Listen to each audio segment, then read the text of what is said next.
aliyepewa hikma bila shaka amepewa khairi nyingi.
Siku ya kuhitimisha darasa, na huku inatupa ishara ya kuhitimishwa kwa darasa ndio kumalizika kwa mwezi mtukufu wa Ramadhani, ndio tuelekea katika hili. Mwenyezi Mungu atufikishe kwa salama na amani. Lakini ni siku nzito, ni siku kwamba ikiwa imetakabaliwa, hakuna siku yenye furaha, hakuna siku ambayo kwamba katika maisha yako ni siku muhimu kama siku ya khitani. Lakini itakapokwenda kukosekana ya kusudiwa, hakuna siku mbovu kama siku ya khitani. Ndio kama Mwenyezi Mungu ya Qur'ani anasema khitamu miskun. Na sisi pia leo kwa kuwa ni darasa la hitimishwa, Mola aijalie darasa letu na Ramadhani letu iwe ni khitamu miskun. Sayyidina Ali karramallahu wajhahu katika masiku ya khitani, hasatan mwisho wa mwezi mtukufu wa Ramadhani, alikuwa akizungumza maneno haya: laita shiri manil, akisema manil maqulu minna fanuhanni wa manil mahrumu fina fanuazzihi. Alikuwa akizungumza maneno kama haya mwisho wa mwezi mtukufu wa Ramadhani. Laita shiri, asema laiti natamani mimi nijue manil maqbulu minna, ni nani katika sisi ambao kwamba walikubaliwa katika mwezi mtukufu wa Ramadhani. Allahumma ja'alna fihi min al-maqbulin wa la taj'alna fihi min al-mardudin wa la min al-maghdubi alayhim wa la min al-dhalin. Laita shirri manil maqbulu minna fanuhannihi, mwenye kupewa kombe, mwenye kupewa tahnia ni yule ambaye kwamba alikubaliwa ndani ya mwezi mtukufu wa Ramadhani. Mola tukubali.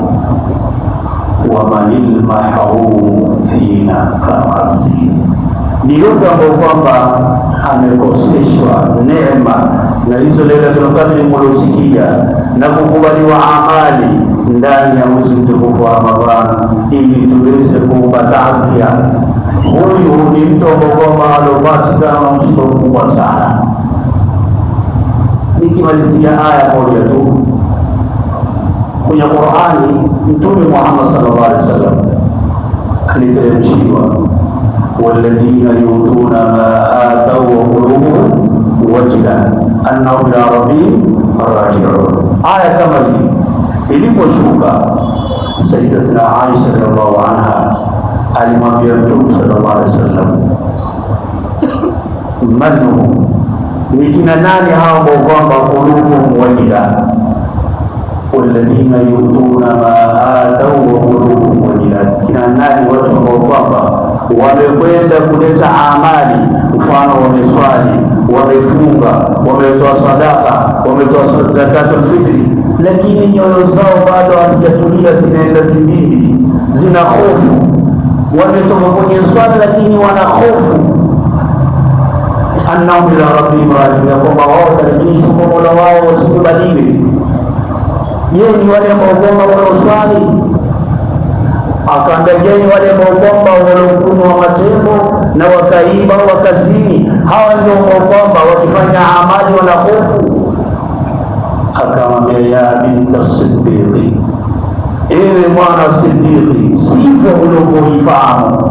Hawa wenye kwenda nyoyo zao zindini, wenye hofu, si wale ambao kwamba wanaokunywa matembo wala wanaozini wala wanaoiba wala wanaofanya makosa, la, ni wale ambao kwamba wanaoswali swala, hawana makosa, lakini wana hofu kwamba swala zao zitakubaliwa.